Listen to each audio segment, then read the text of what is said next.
y no que quede una partecita en un lugar, otra partecita en otra. Bueno, vamos a la otra diapositiva entonces.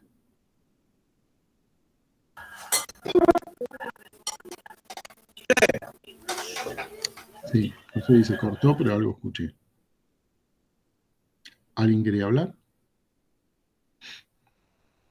No, nada. No, fue mi gata, profe. Sí.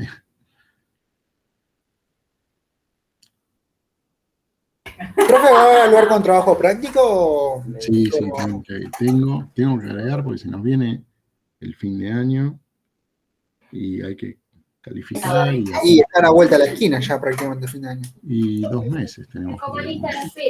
¿Esta materia es con final obligatorio? Al menos todas las materias que doy yo son con final. Profe, le consulto por el tema del final. Noemí nos dijo que van a ser presenciales los finales. En su caso, ¿cómo sería el final? Porque como veo es bastante extenso en cuestión de materiales y eso. Sí. Creo que la vez pasada me habían hecho la misma pregunta y yo creo que también contesté lo mismo que voy a contestar ahora. La realidad es que hoy, día 23, no sé. No sé en el sentido de que es un año medio particular porque arrancamos ya con esto de la virtualidad. Ahora las cosas están cambiando, gracias a Dios, para mejor, en el sentido de que avanzó la vacunación, aparte, bueno, ya las temperaturas permiten que la gente se desenvuelva con mayor ventilación y como consecuencia de eso los contagios ya no se... Entonces, digamos, toda esta situación que está cambiando ahora más rápidamente hace que al menos confirmado para los finales sea presencial. Bueno, ahora, no sé, porque si yo voy a hacer la clásica como fue toda la vida, de un examen, entran tema 1, tema 2, 5 preguntas, y yo no creo que sea... Yo justamente la pregunta viene por ahí. Si son preguntas teóricas, de 10, no tengo drama. Si son cálculos, ya ejercicios, ya es un poquito más complicado. Por eso es que no sé, todavía no tomé la decisión. No sé si va a ser algo así o va a ser algo tipo, bueno, ustedes preparan, yo les doy algún temario, ustedes preparan ese temario y nos juntamos al final y charlamos de lo que hayan preparado. Y me explico lo que voy, y no hacer ahí mismo una especie de blanco-negro, preguntas y respuestas. ¿Me explico? Sería más como un trabajo práctico, que se expone ese día, digamos. Es lo que estoy pensando como para ser equitativo con todo lo que venimos pasando con el tema de la pandemia. ¿Sí? Bueno, esperen porque perdí la diapositiva. ¿Dónde estoy?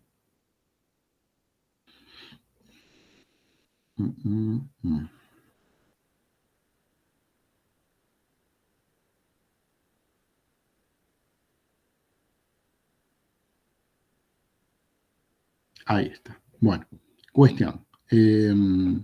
Nosotros siempre estuvimos hablando de todo lo que era el proceso de generación, de energía.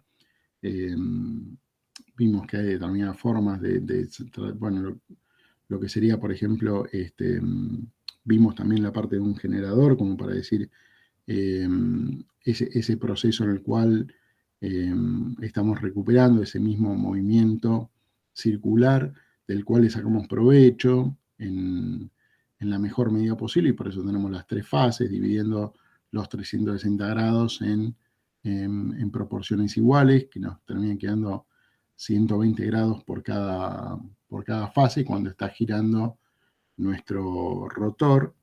Bueno, de alguna manera siempre estuvimos hablando de la energía, de lo que se llama energía en lo que es corriente continua, corriente alterna.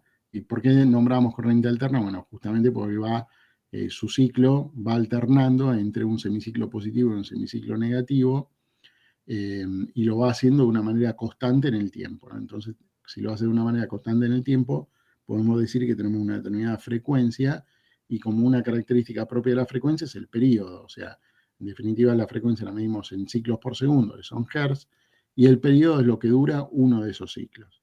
Entonces, ahí es donde tenemos la energía generada como corriente de lo que llamamos corriente alterna. Ahora, ¿qué sucede? A diferencia de la corriente continua, la corriente alterna no la podemos acumular. No hay forma de acumular energía que provenga de una fuente de corriente alterna. Entonces, de alguna manera lo que podemos hacer es decir, bueno, la rectificamos y en definitiva podemos lograr tener con energía generada a partir de corriente continua, bueno, energía acumulada como energía eléctrica, pero en un acumulador de corriente continua. Otra de las cosas que se pueden hacer es justamente decir, bueno, la gasto. Si no la puedo acumular, la gasto. La gasto. ¿Cómo que la gasto? Sí, la gasto, porque en definitiva no la gasto de alguna manera deliberada, sino que la gasto para volverla a recuperar. ¿Y cómo es eso, de gastarla para volver a recuperar? Bueno, ¿Y hacer algún tipo de movimiento mecánico que genere de nuevo electricidad? sí, hacer algún tipo de movimiento mecánico, no que genere electricidad, porque justamente si no tengo demanda, no la debería estar necesitando, ¿no? Pero lo que se hace es, por dar un ejemplo, las estaciones de bombeo. Las estaciones de bombeo donde yo tengo un determinado momento. Como la central atómica de Embalse que tiene estación de bombeo. ¿Embalse tiene bombeo? Embalse tiene bombeo, sí. Ah, bueno, no sabía. Me mataste con eso. Bueno, ¿qué es lo que hacemos ahí? Disponemos de energía y bombeamos. ¿Qué quiere decir bombeamos? Bueno, llevamos agua de un nivel inferior a un nivel superior. ¿Y dónde está la ganancia? Bueno, justamente la energía, y algo que es la energía, lo que llaman energía potencial, que es trasladar en altura algo, y cuando lo trasladamos en altura, lo que ganamos es energía potencial. Dicho de alguna manera, vamos a suponer, yo tengo un ladrillo, y lo dejo caer a 5 centímetros de mi pie, o sea, 5 centímetros, no 5 centímetros cercanos. Lo pongo arriba de mi pie a 5 centímetros y lo dejo caer. Bueno, sentiré algún golpe, pero en 5 centímetros no hay nada, no me pasa nada. Ahora, lo subo a medio metro y lo dejo caer. Y bueno, seguramente el golpe que voy a percibir es muy distinto, es muy superior. ¿Qué es lo que cambió ahí? Si mi pie es el mismo y el ladrillo es el mismo. Lo único que cambió es que al levantarlo, yo le estuve entregando mayor energía potencial. O sea, le puede dar algún tipo de energía en la cual después al soltarlo, esa energía, debido a la altura en su recorrido, al desplazarse, y bueno, con cuestiones que tienen que ver ya con la física mecánica, donde va a ir ganando una determinada energía en función de la altura y el recorrido, bueno, ahí es donde logramos, digamos, transformar esa energía potencial en otro tipo de energía. Bueno, en las estaciones de bombeo lo que termina sucediendo es eso. Yo tengo un determinado nivel de agua, una represa, y lo que voy a estar haciendo es utilizar la energía eléctrica que en ese momento tengo en la red en exceso, o no importa que sea en exceso, tal vez la tengo barata en ese momento, y entonces utilizo esa energía para mover los motores que van a terminar bombeando, o sea, llevando el agua desde un nivel más bajo hasta un nivel más alto, que ese nivel más alto es la represa. O sea, termino guardando esa agua en la represa. ¿Y cuál es el fin? Bueno, el fin es que en algún momento donde yo necesite energía, ya tengo esa energía acumulada ahí, la tengo acumulada como energía potencial. Y al tenerla acumulada como energía potencial, ya la puedo disponer. Si la represa estuviera vacía o tendría menos nivel, bueno, no tendría la misma energía o la misma capacidad de entregar energía a la red. Entonces, ¿dónde se suele realizar ese proceso? Bueno, en dos puntos fundamentales. El primero es donde yo voy a poder disponer del uso de la energía cuando es más barata. Recuerdan, por ejemplo, que cuando habíamos visto las gráficas de Camesa, en lo que es el consumo de energía diario, que tenemos las gráficas generalmente con tres líneas, ¿no? La previsión, el consumo instantáneo, o sea, lo que se está consumiendo en este momento, y el consumo de la última semana. Entonces, el ideal es que más o menos las 3 líneas estén en el mismo orden, porque si de alguna manera yo preví darle energía a la red y no estoy dando abasto, bueno, tendré que solicitar a las distintas empresas generadoras que entren en función entregando mayor energía. Bueno, y eso tiene un costo. Ahora, ¿qué sucede si de repente yo tengo energía, supongamos por un momento del día donde no tengo un pico, o en un momento de una estación del año donde las temperaturas son distintas a las medias esperadas, y es como que la energía que yo había previsto, en definitiva, no es la que voy a estar utilizando, será menos, entonces sé que puedo derivar esa energía que se había previsto para acumular energía que entre en juego cuando la necesite. Esas son las energías que vamos a estar acumulando para que vuelvan a la red cuando más se necesiten. ¿Cuándo es cuando más se necesiten? Bueno, generalmente recuerden que cuando habíamos empezado habíamos hablado de lo que era la energía de punta, o sea, siempre vamos a tener en la base, donde la demanda siempre va a estar cubierta, las energías, tratamos de que sean las energías más baratas, y en lo que llama la energía de punta, o sea, lo que ya está sobre el pico del consumo, tratar de, bueno, en lo posible, si contamos con energía barata, ideal. Si no, tratar de suplirla, pero siempre echando mano de la energía más barata. Bueno, justamente acumular energía puede ser una forma de guardar para cuando sea necesario y que sea más barata. ¿Cómo es el proceso de rectificación cuando la vamos a almacenar como energía, ya no en el caso, como había dicho, energía potencial en la estación de bombeo, sino cuando la transformamos en corriente continua? Bueno, tenemos la corriente alterna, producimos la rectificación, producimos la rectificación y obtenemos la corriente continua. Y la corriente continua la puedo llegar a utilizar tanto para consumo como para almacenamiento. No sé si a lo largo de la carrera vieron de qué se trata un rectificador, pero en definitiva, ¿escucharon una vez o vieron dentro de la carrera lo que es un diodo? Un rectificador de diodos, son 4 diodos conectados. Está el de onda completa y el de media onda. Y el de media onda. ¿Pero todos conocen de qué se trata o no? No, yo no. Bueno, hay un símbolo con lo cual lo vamos a representar, que es este. Este sería el símbolo de un diodo. ¿Y qué es un diodo? Bueno, un diodo es un material. Recuerden que nosotros tenemos, cuando hablamos a lo largo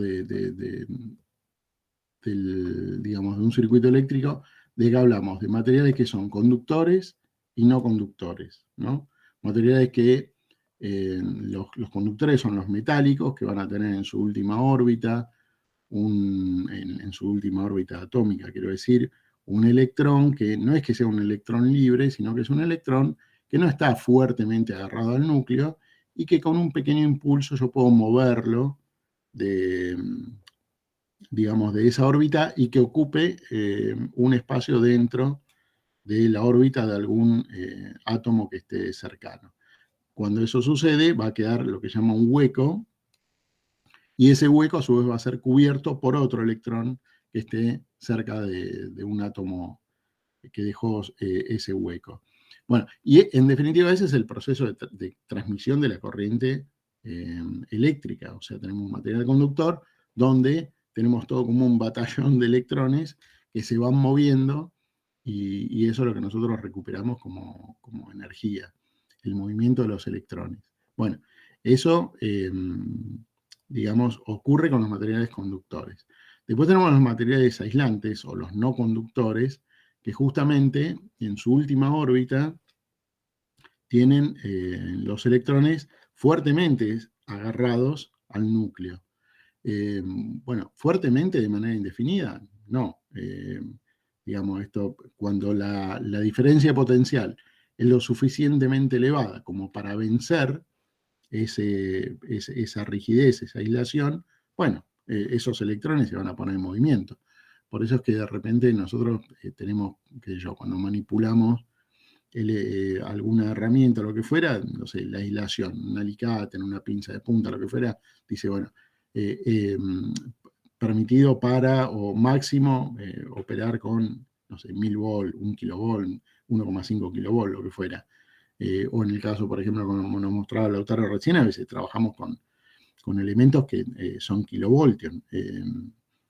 Pero bueno, ya el material es aislante hasta donde deja de serlo, ¿no? Obviamente para dejar de serlo necesariamente tiene que haber una diferencia potencial que exceda su poder de aislación.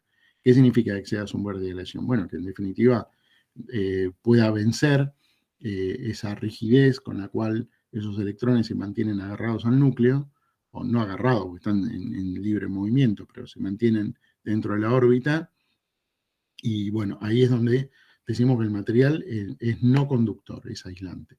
Bueno, pero hay una serie de materiales que en la tabla periódica los podemos encontrar como semiconductores. O sea, semiconductores no son ni conductores ni aislantes. ¿Y cómo es que no son conductores ni aislantes? Bueno, justamente sus propiedades pueden ser alteradas para que en determinadas circunstancias se comporten como conductores y en determinadas circunstancias se comporten como aislantes. Bueno, ese es el caso, por ejemplo, de los diodos, de los transistores, donde según cómo, lo que llama una polarización, según cómo estemos utilizando esos materiales, se pueden comportar como conductores o como aisladores. En el caso particular del diodo, los materiales, generalmente los semiconductores son el silicio y el germanio, silicio o germanio, pero el que más se usa es el silicio. No porque sea el que más se use, porque sí, lo que pasa es que la arena que nosotros tenemos en un corralón es silicio. La arena que hay en la playa es silicio. El silicio abunda, a diferencia del germanio. Con lo cual es fácil construir digamos, materiales semiconductores en base a silicio. Hay algunas diferencias respecto del germanio, algunas diferencias en sus características de semiconductores. Por ejemplo, en el silicio yo necesito una diferencia de potencial de 0,7 voltios, por ejemplo, para poder hacerlo conductor, y en el germanio ya con 0,2 voltios lo hago conductor. Bueno, hay algunas diferencias entre uno y otro, y de hecho no es que no se hace nada con germanio. Para algunos fines específicos Profe, se utiliza. Sí. una pregunta, y eso es lo que yo nunca entiendo. Por ejemplo, si yo quiero hacer eso, almacenar batería, almacenar energía en una batería, ¿tiene que ser una batería en especial o puede ser cualquiera? Bueno, eso va a depender de qué tipo de energía quieras almacenar. Me refiero a Y en ese caso sería corriente continua, ¿o no? Lo que sí, no, estamos pero hablando. me refiero al hecho. En definitiva, la batería es una pila química. A ver, no mezclemos el tema de la Claro, tendría que ser una rectificación. batería recargable, ¿no? Sí o sí. Bueno, pero una batería como la que podemos conocer nosotros, en, no sé, automóvil, camión, lo que fuera, esa es una pila química que es recargable. Después las pilas, lo que llaman pilas secas, bueno, tenés las que son recargables y las que no son recargables. ¿Qué significa que sean recargables y que no sean recargables? Que vamos al caso de una pila química. Una pila química, suponete que esta es una vasija, acá voy a tener un material, bueno, no me acuerdo ahora las combinaciones, pero es un material como puede ser zinc y no me acuerdo cuál, no sé si era zinc y aluminio, por ejemplo, y con una solución química que hay acá, lo que va a suceder es que de un lado vamos a acumular iones. Mayor carga eléctrica, ¿no? Claro, vamos a acumular iones positivos, o sea, cargas con exceso de electrones, sí, está bien, con ausencia de electrones, perdón, iones positivos, y con otro vamos a tener cargas con exceso de electrones. Acá tengo faltantes y acá tengo exceso. ¿Por qué donde están los faltantes pongo positivo? Porque en definitiva, lo que compone el núcleo de un átomo, que es el protón, que es el que tiene carga positiva, eso es inalterable. Lo que sucede es que si yo en un átomo donde tengo un balance eléctrico entre los protones y los electrones que están a su alrededor, quito un electrón y lo miro desde afuera, tengo más cargas positivas que negativas. Entonces por eso decimos que es positivo. Pero no porque haya incrustado un protón al núcleo, sino porque le saqué un electrón al átomo. ¿Está bien? Y en el caso de los iones con exceso de electrones, es lo contrario. O sea, yo tengo el átomo, tengo los protones que forman parte del núcleo, y a la última órbita le agrego un electrón. Entonces ahí tengo un exceso de electrones. Entonces, de un lado tengo exceso de electrones y del otro lado tengo faltante de electrones. Si yo cierro este circuito, yo pongo un cable y cierro este circuito, bueno, entonces los electrones que están acá van a pasar para compensar la ausencia de electrones que están acá. ¿Sí? Ahora, ¿eso se hace de manera indefinida? No. Una vez que ya está hecho el balance, ya no hay más circulación de corriente. Entonces, eso es lo que sería que se descargó la batería. ¿Está bien? ¿Cómo puedo hacer entonces para cargar la batería? Bueno, mediante algún proceso con electricidad, hago que otra vez se vuelvan a regenerar las cargas, los iones positivos y los iones negativos, y otra vez volver a tener, en lo que se llama el ánodo, las cargas con faltante de electrones, y en el cátodo, al revés. En el ánodo las cargas con exceso de electrones y en el cátodo las cargas con faltante de electrones. Y ahí es como que cargué de vuelta la pila o la batería. Ahora, las baterías que no son recargables pueden hacer este proceso, pero no lo pueden reversar. Una vez que ya están equiparadas las cargas de un O sea lado que, o sea que para cargar una batería hace falta, bueno, todo un proceso previo electrónico para generar, bueno, para cargar la batería, no es que le pone 220 y listo. No, olvídate, jamás le vayas a poner 220 a una batería. No. No, Me imagino que debe reventar si le mandan 220 de una. Sí, necesitas una diferencia potencial lo suficientemente elevada como para volver a mover las cargas a su estado anterior, digamos, para romper ese equilibrio, pero no una diferencia potencial en exceso, porque no es mandarle 220 voltios así nomás. De hecho, los cargadores, por ejemplo, en un automóvil, la batería es de 12 voltios y los alternadores te entregan 14 y algo. No es que le entregan mucho más en diferencia potencial. ¿Está bien? Bueno, volvamos a este punto. Entonces, tenemos un material que denominamos semiconductor. Entonces, supongamos que ese material es silicio. Bueno, en una de las partes del silicio, ¿qué pasó? Se me fue el cursor, el lapicito. En una de las partes del silicio, y con una tecnología que obviamente no la maneja cualquiera, le agregamos átomos que tienen exceso de electrones. Entonces, si bien todo esto es silicio, bueno, lo contaminamos, lo que se llama, lo contaminamos con algunos átomos que tienen exceso de electrones. Tienen exceso de electrones. Entonces, visto de afuera es como que acá tuviera cargas negativas. ¿Saben? Y en otra porción de silicio hago lo mismo, pero lo contamino, se llama así, contaminarlo, con átomos que tienen faltante de electrones. No me acuerdo ahora cuáles son esos materiales, pero se me viene a la mente, me acuerdo del boro, del fósforo, del galio. Bueno, son todos materiales que tienen esa característica, que van a tener faltante de electrones en un lado y excedente de electrones en otro lado. Bueno, junto estos dos materiales, los junto, y en el medio voy a tener lo que llamo una frontera, donde van a estar compensados. van a estar compensados, y ahí es como que van a estar hermanados esos electrones que se juntaron donde había un faltante y un sobrante. Va a haber una pequeña frontera donde eso va a estar compensado.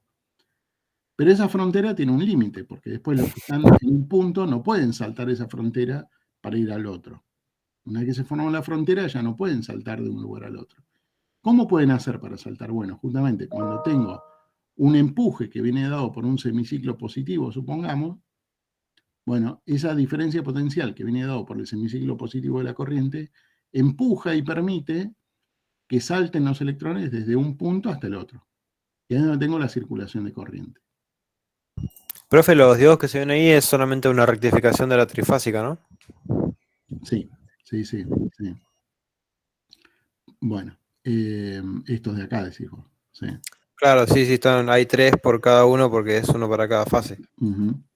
Bien, entonces, cuando tengo un semiciclo positivo, empuja a los electrones y ahí tengo la circulación de corriente, supongamos, de lo que se denomina el ánodo al cátodo. ¿Sí?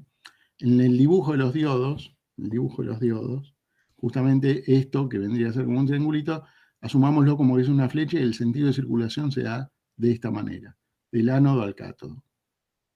Hay todo un rollo que sería muy extenso, pero en realidad el sentido de la circulación no es de positivo a negativo, porque en realidad la corriente no va de positivo a negativo, va de negativo a positivo, porque en realidad lo que está en movimiento son los electrones. Pero bueno, es otro, por convención se dice que es de positivo a negativo, pero el sentido de circulación real de la corriente es de negativo a positivo, porque son los electrones los que están en movimiento. Bueno, entonces, cuando viene el semiciclo positivo, logramos vencer esa barrera y, por decirlo en criollo, saltan los electrones desde una parte, que era el ánodo, a la otra parte, que es el cátodo, y circula la corriente.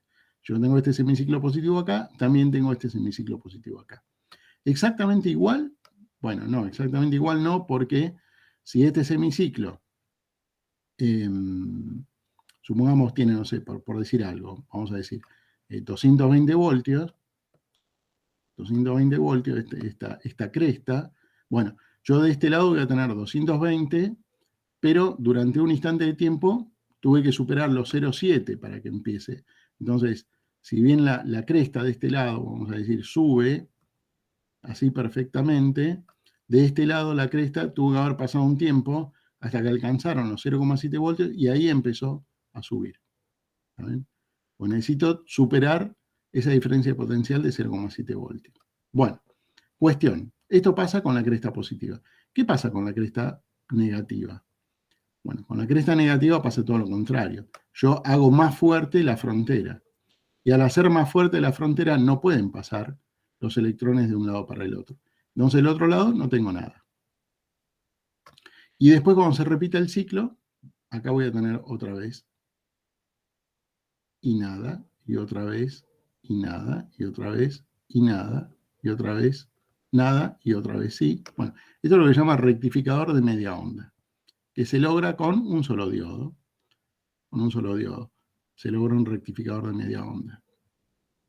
En cambio, si yo tengo un rectificador, supongamos, con esta orientación, y después tengo otro diodo con la orientación contraria, bueno, entonces, mientras uno permite el paso, el otro va a estar como que no lo permite, y en el semiciclo siguiente va a pasar todo lo contrario. Uno va a permitir y el otro no. Entonces ahí sí voy a tener lo que se llama un rectificador de lo que es media onda. ¿Saben? Onda completa. ¿Saben? Onda completa. Onda completa. Perdón, no, esto está mal dibujado. Está mal. ¿Cómo sería el de onda completa? Ciclo. Si media onda es así, onda completa es así.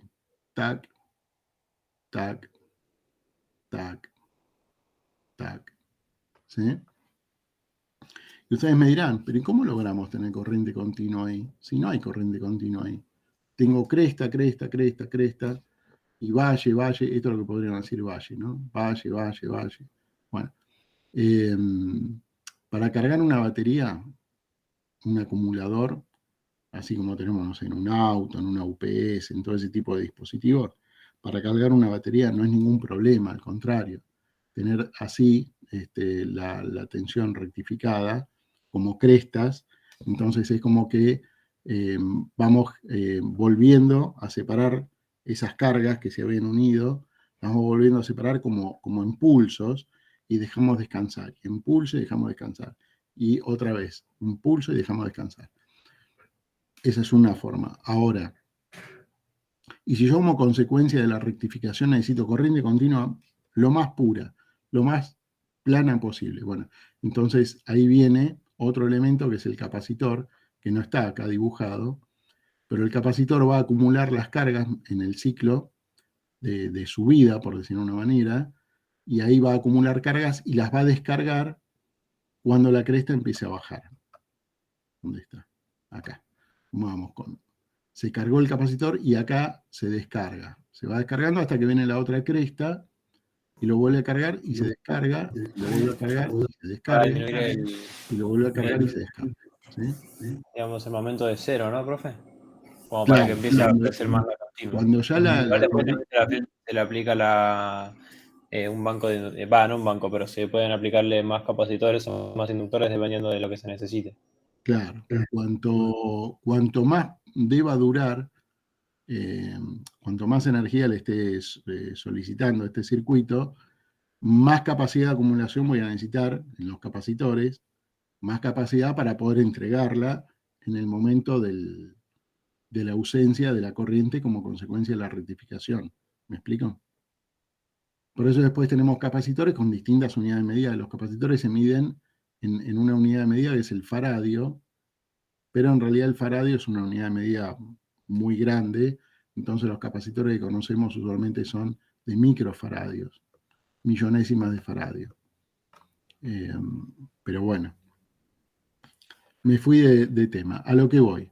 Terminamos acumulando energía eléctrica. ¿De qué manera?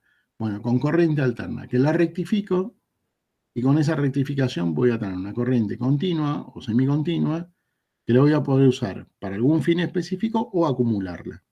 ¿Sí? Y esa es la forma en la cual puedo llegar a acumular energía para ser recuperada después en otro momento. ¿Sí? Para ser recuperada en otro momento.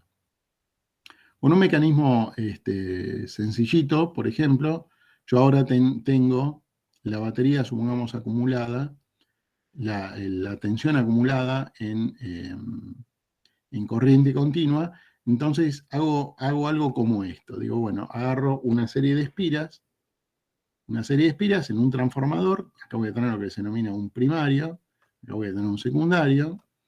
Este es un transformador, obviamente es un dibujo, ¿no? Porque un transformador debería tener un núcleo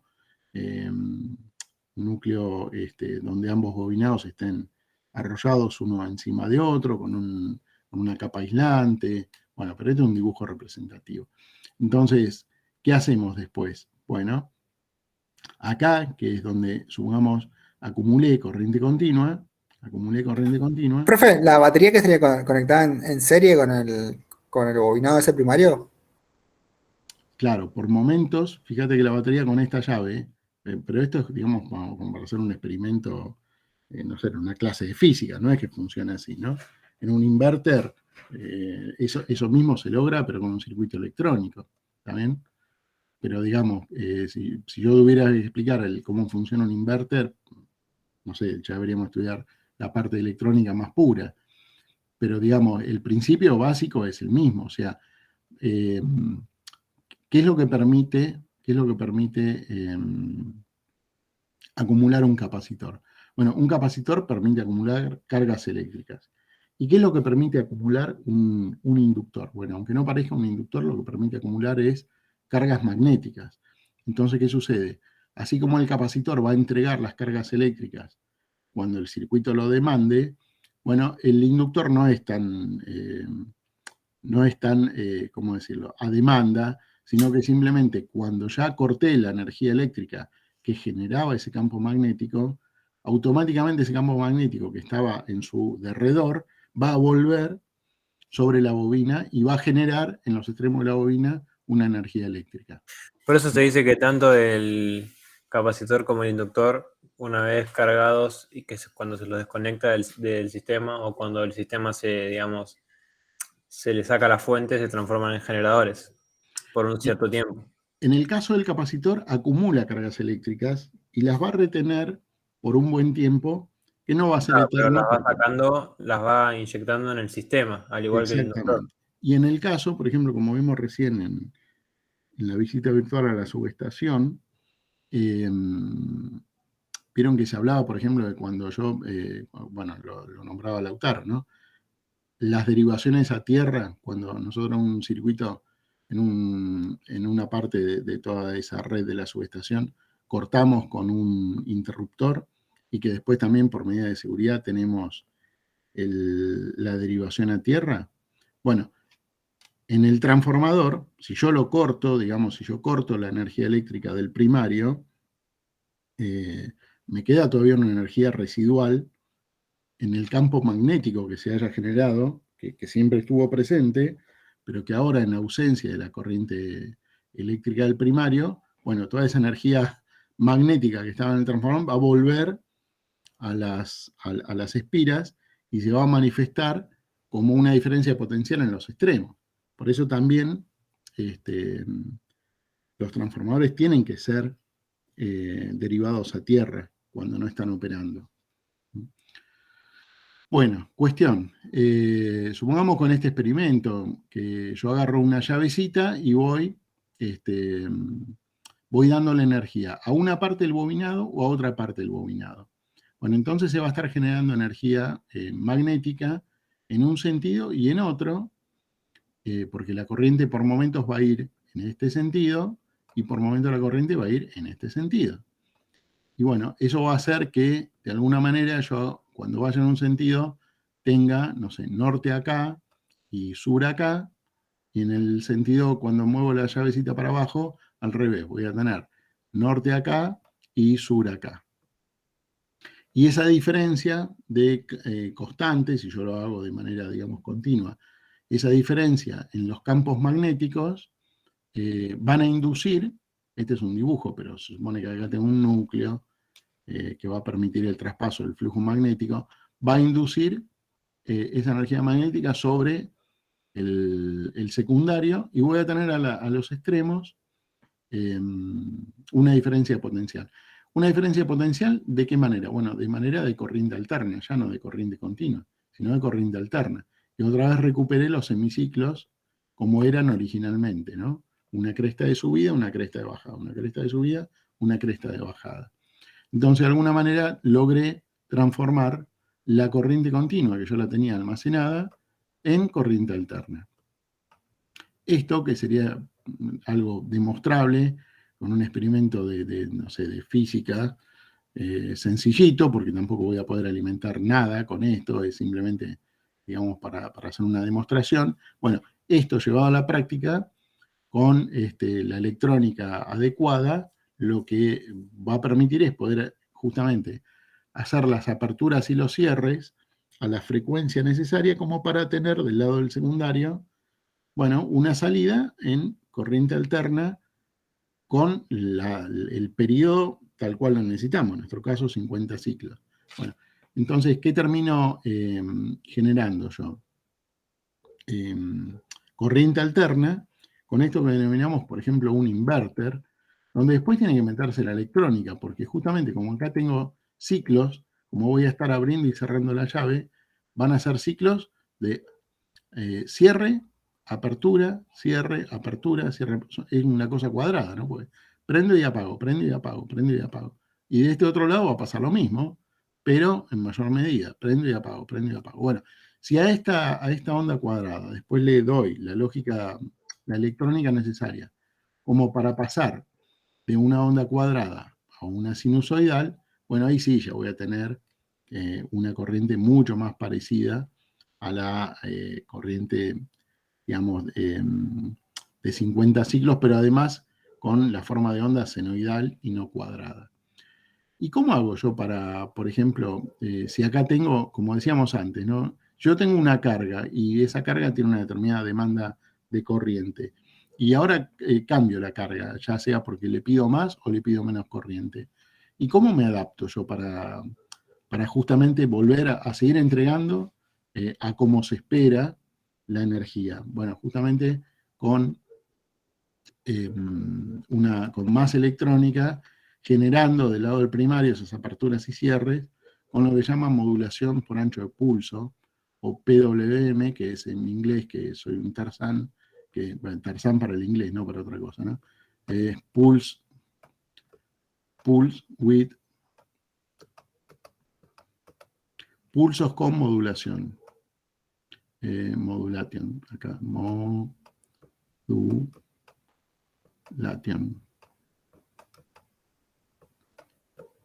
¿Sí?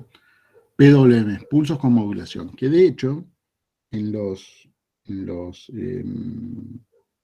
PLC hay muchas salidas que son PWM. No sé si si en las prácticas que estuvieron viendo hasta ahora, en algún momento trabajaron con PWM. ¿Sí o no? Sí, yo en la Sí, técnica profe. trabajé con el PWM. Claro. Sí, sí. Pero dentro de la carrera, con alguna materia, ¿hicieron algo con PWM? No. Bueno. No, eso no. Bueno, el PWM lo que hace es, justamente, supongamos, yo necesito... Profe, yo hice un circuito, a ver si no recuerdo, un generador de PWM. Habían dos integrados, y la verdad no me acuerdo los 555. números. No, 500. con otro. O sea, con el 555 sí, me acuerdo que un año unos chicos hicieron un escape libre para una moto, lo hicieron con un PWM, un corte. Pero después nosotros hicimos un generador de PWM y con un osciloscopio íbamos aumentando, ahora no me acuerdo bien cómo era el funcionamiento, pero íbamos aumentando el PWM, la modulación por ancho de pulso, entonces se veían los ciclos, que al aumentar la frecuencia los ciclos se acortaban y también, bueno, nada, se veía la salida, bueno, no me acuerdo cómo era, pero era un trabajo práctico. Sí, a ver, para el que no lo conoce, pues puede ser útil porque ¿cómo puedo controlar yo, por ejemplo, la velocidad de un motor? ¿Cómo puedo controlar la velocidad? Un motor de corriente continua, vamos a hablar, no hablemos de un motor de corriente alterna, pero ¿cómo puedo controlar yo la velocidad de un motor de corriente continua? Como que yo tengo un motor de corriente continua, no sé, que funciona con 12 voltios, ¿está bien?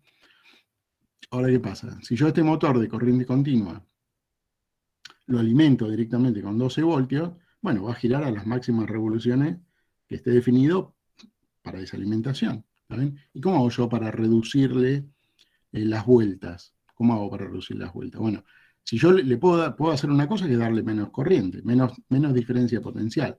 Yo digo, bueno, le doy, en vez de 12 volt, le doy, ¿qué yo? 11 volt. O le doy 10 volt. O le doy 9. ¿Sí? Bueno, pero ahí en realidad lo que estoy haciendo es darle menos diferencia potencial y como consecuencia de darle menos diferencia potencial, el campo magnético que se va a generar entre el rotor y el estator también va a tener una potencia menor. Con lo cual, al tener una potencia menor, también va a bajar el torque.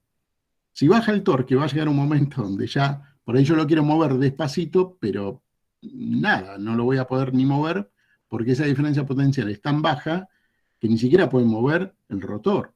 ¿Está bien?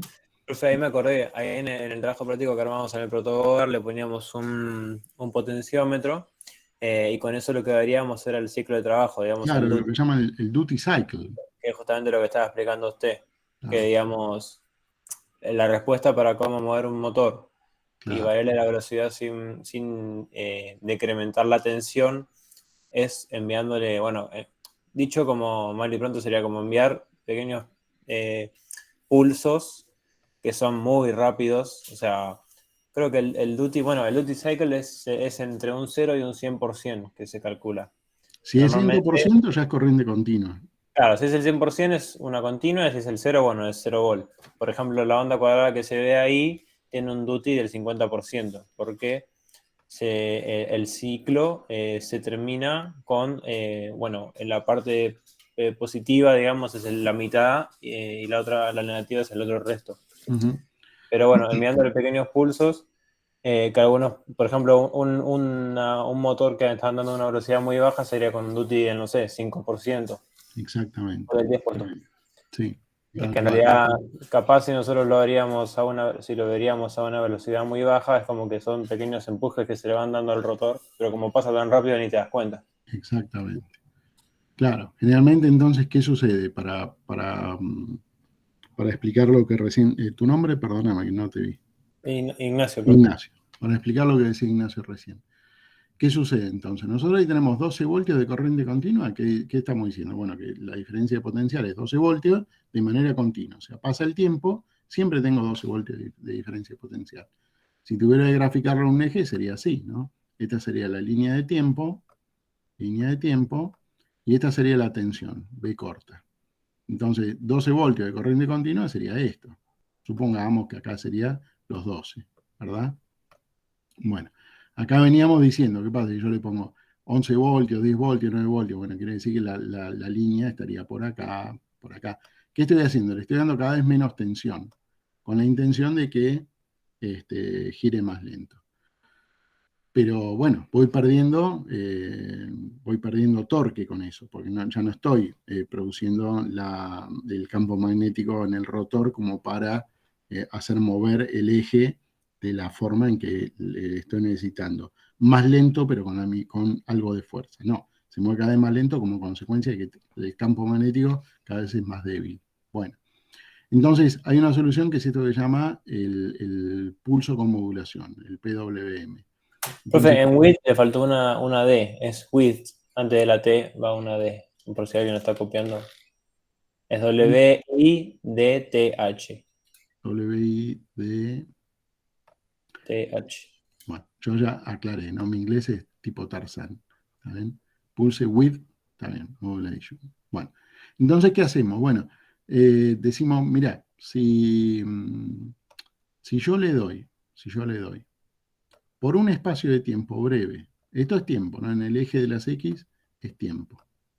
Y en este es tensión, B corta. Si yo le doy por un espacio de breve de tiempo, supongamos, no sé, este periodo, tensión, 12 voltios, y después no le doy nada, y dejo pasar un tiempito y otra vez le doy 12, y después no le doy nada, y dejo pasar un tiempito y después le doy 12. ¿Sí? Bueno, entonces el torque, la diferencia de potencial que yo voy a lograr es la adecuada. Siempre voy a tener 12 voltios de diferencia de potencial. Lo que sucede es que por un tiempo se lo doy y por un tiempo no. Por un tiempo se lo doy y por un tiempo no. Y si con todo esto vamos a otra fórmula matemática que tiene que ver con el análisis matemático, que es la integral, entonces si yo integro el área como un área continua, haciendo la suma de todas estas áreas, pero considerando lo que tengo cubierto y lo que tengo descubierto, si logro Sale un hacer eso, promedio. claro, el equivalente estará por acá, supongamos. ¿Está bien? Entonces, es como que yo ahora le hubiera dado menos tensión, pero en realidad nunca dejé de darle menos tensión. Lo que pasa es que por un momento se la di, por un momento se la quité.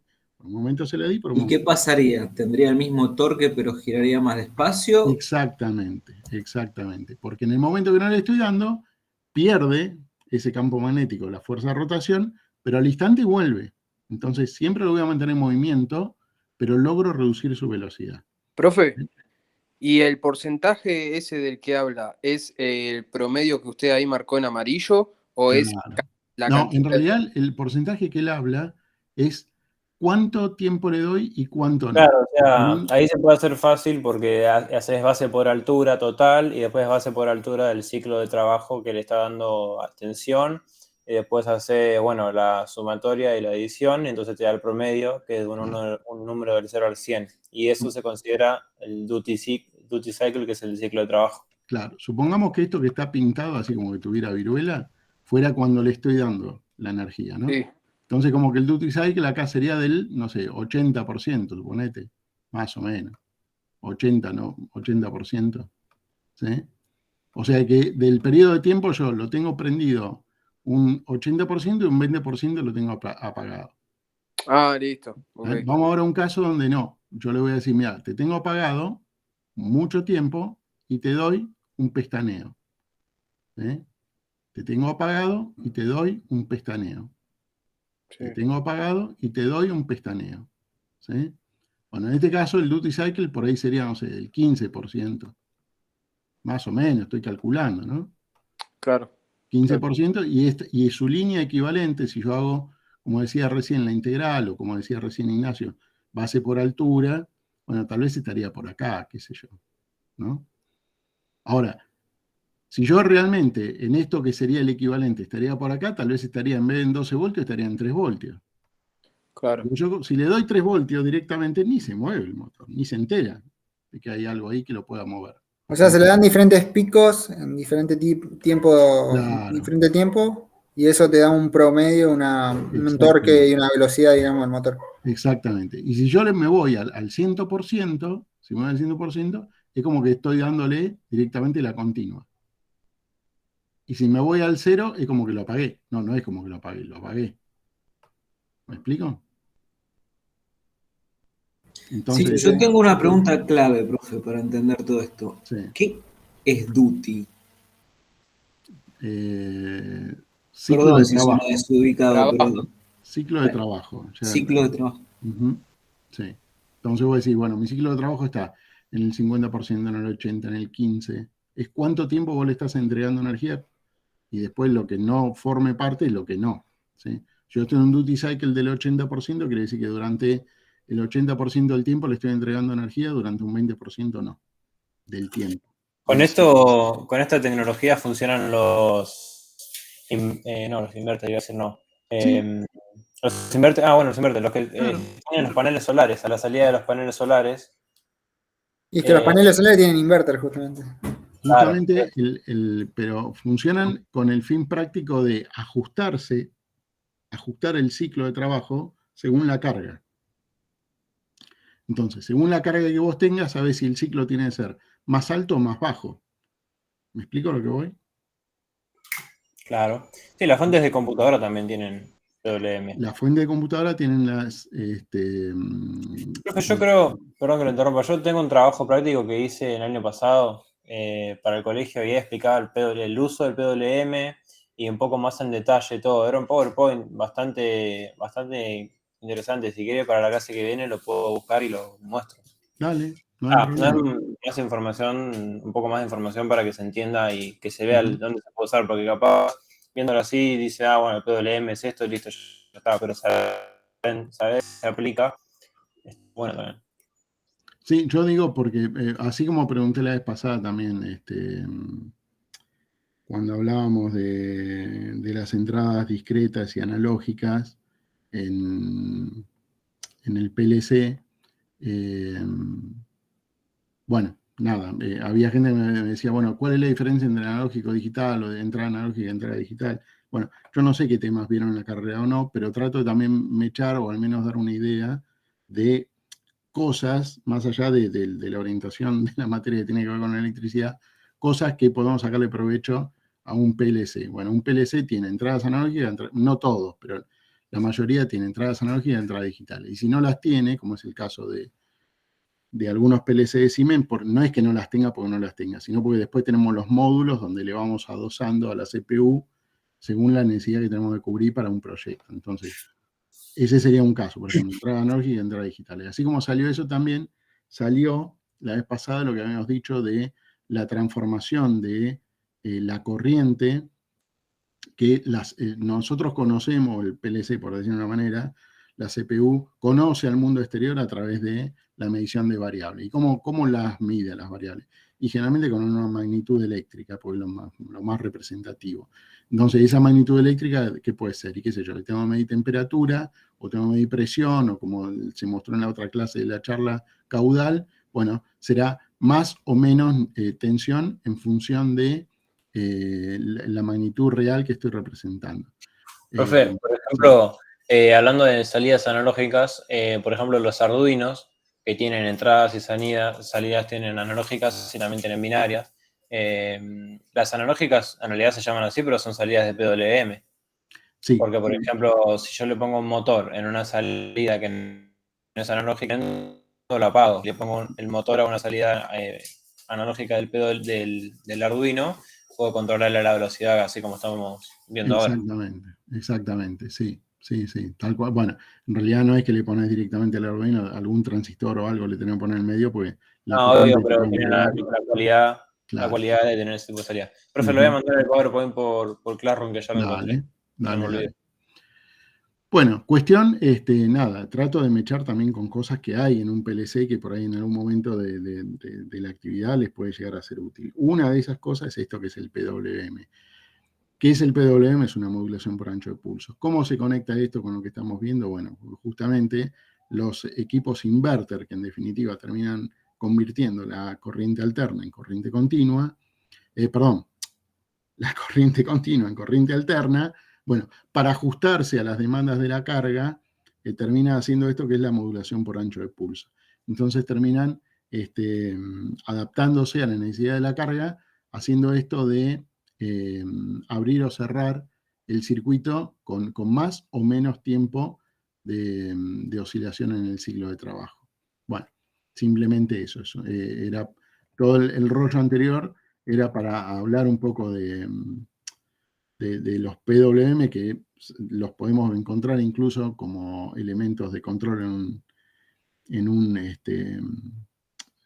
PLC, y que con su lógica adecuada, porque en un inverter no tenemos un PLC adentro, pero con su lógica adecuada, con su electrónica, también lo podemos encontrar en un aparato como un inverter. Bueno, ¿qué logramos con esto? Tratar de tener una salida lo más parecida a lo que sería una salida senoidal de corriente alterna natural. ¿Sí? ¿Alguien iba a preguntar algo? Escuché ahí. Sí, eso, el inverter que estaba ahí, marcaba 1000, 2000 watts de la potencia, ¿no? Sí. Pero guarda que los 2000 watts no son, son instantáneos, o sea, no es que le podés demandar continuamente 2000 watts. O sea, podés demandarle de manera continua, tranquilo, 1000 watts y hasta 2000 por un breve periodo de tiempo. ¿Sí? Ah, ok. Bueno. Bueno, con lo cual, en definitiva, la energía eléctrica, al menos lo que es la generación de corriente alterna, no la podemos almacenar como tal. Tenemos que tener alguna forma en la cual la vamos a convertir esa energía en otro tipo de energía y después recuperarla cuando la demanda lo solicite. ¿Cuándo se hace eso? Bueno, cuando tenemos, por ejemplo, momentos donde la energía es barata, esto que decíamos de épocas estacionales, donde se prevía un consumo mayor y podemos echar mano sabiendo que vamos a tener después un consumo superior, por ejemplo, no sé, en una época invernal donde las temperaturas esperadas sean cercanas al cero y tenemos una temperatura mayor, con lo cual no hay un consumo de corriente como era el esperado. Pero también sabemos que después van a volver, porque es algo transitorio, las temperaturas a su nivel normal de la época, con lo cual podemos darnos el lujo de almacenar esa energía para después, si se llegara a producir una demanda que exceda la previsión, bueno, con esa energía barata que tuvimos en su momento, poder respaldarla. Después, cuando tengo un exceso de lo que es energía renovable, por ejemplo, momento del día donde la demanda no es alta, y supongamos yo tengo una estación generadora en base a paneles solares. Ahora creo que tienen despacho inmediato en las renovables. Bueno, ok, pero puede darse el caso donde de repente yo tenga energía a través de energía fotovoltaica o a través de energía eólica y no tengo demanda, bueno, la acumulo, no voy a estar desperdiciando algún tipo de energía que por más que sea energía limpia la pude conseguir. Y en definitiva también está un poco el compromiso, porque si yo hago un uso de acumulación de energía cuando no la estoy necesitando para después cubrir una demanda, bueno, esa demanda la voy a estar cubriendo sin necesidad de echar mano a algún tipo de combustible, y de alguna manera también estoy siendo solidario con el medio ambiente si no estoy, digamos, emanando gases de postcombustión al medio ambiente. Entonces, Después me voy a fijar en una nota, o lo pueden buscar ustedes, pero en este año se dio particularmente, no sé si fue por junio, julio, que hubo un pico, o sea, hubo un récord en generación de energía renovable. Fue una noticia y a los pocos días, semanas, creo que fueron 2 semanas, se volvió a superar ese pico de generación de energía renovable. Con lo cual es como que habían festejado llegar a un récord donde la participación llegaba a ser importante respecto a la demanda y después volvió a superarse. Con lo cual, digamos, las energías renovables se van imponiendo. Dejemos de lado las políticas argentinas, donde después pueden haber intereses particulares que terminen financiando o haya retornos de ese. Bueno, dejemos de lado eso porque es inevitable. Pero la realidad es que vino y está y se sigue sosteniendo. No es que es tan retirada. Si a eso le sumamos la posibilidad de tener esos puntos de generación más cercanos a los puntos de consumo, bueno, otro factor de ahorro de energía. Pero bueno, eso será para otro momento más adelante. Bueno, hasta acá estamos por hoy. Si no respondemos porque estamos dormidos, profe. Sí, qué feo que digan que están dormidos. A esta hora es como un esfuerzo ya. Es como que soy el topollillo, yo, viste, que lo llevo a dormir. No sé. No, profe, es recontra interesante todo lo que estuvimos viendo. Pero a esta hora uno que se levanta temprano, ¿vio? Sí, está bien. Bueno, yo no es que no me levanto temprano, sino parece que estoy de farra, ¿no? Pero digamos, soy ave de noche. Yo es como que, para mí esta hora es el mediodía, ¿viste? Siempre fui a escuela técnica a la noche. Mi secundario lo hice. A esta hora todavía estaba en la escuela cuando yo estudiaba y después la facultad también la hice de noche. Así que me convertí en un ave de noche, por eso que estoy medianamente... Y en teoría nosotros deberíamos estar, capaz que deberíamos estar por salir o estar saliendo. Sí. Pero bueno, no sé. Nada, se complica. Bueno, profe, listo. Bueno, seguimos, Perfecto. Dios mediante, la semana que viene. Ahí le mandé por un beso, profe. Dale. Chao, profe. Nos Listo, vemos. profe, nos Nos estamos vemos. hablando. Saludos, buen fin de Nos Buen fin de vemos, buen semana, fin de- profe. Lo mismo. Chau.